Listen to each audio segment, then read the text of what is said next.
The godly in our text this evening are in a very grievous situation. They're surrounded by the wicked, attacked by the ungodly, and troubled by unfaithful friends and family, and without the fellowship and support of like-minded saints. And perhaps you know, or have known personally, what this is like. You feel this, or you know of other people who are suffering like Micah in this passage. Listen to his lament, which constitutes our text this evening. Micah 7, verses 1 and 2. Woe is me! For I am as when they have gathered the summer fruits, as the grape gleanings of the vintage. There is no cluster to eat. My soul desired the first ripe fruit. The good man is perished out of the earth, and there is none upright among men. They all lie in wait for blood. They hunt every man his brother with a net. Those are very dark times, but there is always hope in the Lord. Consider then with me this evening, good men are perished from the earth. Good men are perished from the earth. The grievous situation and the saints' confidence. Good men are perished from the earth. The grievous situation and the saints' confidence. In Micah's day, there was terrible ungodliness in the city. Chapter 6, verse 9 reads, The Lord's voice crieth unto the city. Not just the countryside. And the man of wisdom shall see thy name. Hear ye the rod, and who hath appointed it. The city here is either the capital city of the northern kingdom, which yet stood at this time, Samaria, or the capital city of the southern kingdom, Jerusalem. For our purposes tonight, we don't need to specify which. The rod, which is mentioned in this text, and which is soon to fall upon the city, is God's rod of judgment upon Israel for her sins. And verse 9 adds that it is the part of wisdom to see that God is about to beat Israel with this rod, and so reveal his righteous name in punishing the city. The next verse explains why. There are treasures of wickedness in the house of the wicked. Ill-gotten gain fills the homes of the people.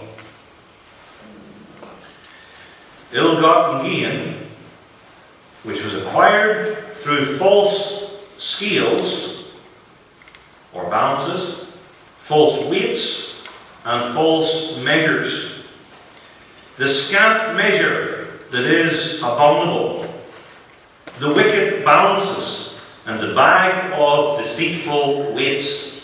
So you have one set of scales, and one set of weights, and one set of measures when you are buying, and a different set for when you are selling. So you cut a little bit each time. This, of course, breaks the 8th commandment, thou shalt not steal, and the 9th commandment, thou shalt not bear false witnesses. In our day, we have electronic measures, so it's harder to steal from and lie to people in the way here, but treacherous men work out other means. And what about the wealthy men? Verse 12 adds that the rich men are full of violence. The inhabitants thereof have spoken lies, and their tongue is deceitful in their mouth. And now they're breaking the 6th commandment, thou shalt not kill. Violence. As well as the 9th commandment, bearing false witness This time not with wicked scales or balances, but by speaking lies and possessing a tongue that is deceitful in the mouth. The rod of judgment is coming upon these people. And verse 13 states that God will beat them so hard that he will make them sick with the rod, and that he will hit them so frequently that the land will become desolate. And verses 14 and 15 of chapter 6 explain the judgment more fully. Then you might say, what about God's statutes? Do these people not even know the law of Moses? Well, they know statutes all right.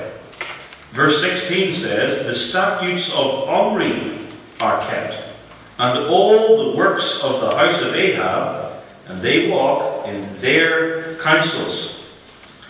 From your knowledge of the history of the northern kingdom, you will understand that Omri, the first mentioned king here, was the worst king in the northern kingdom to that point. And that his son Ahab was even worse than his father. He was the one who introduced Baal worship into the northern kingdom through his godless wife Jezebel.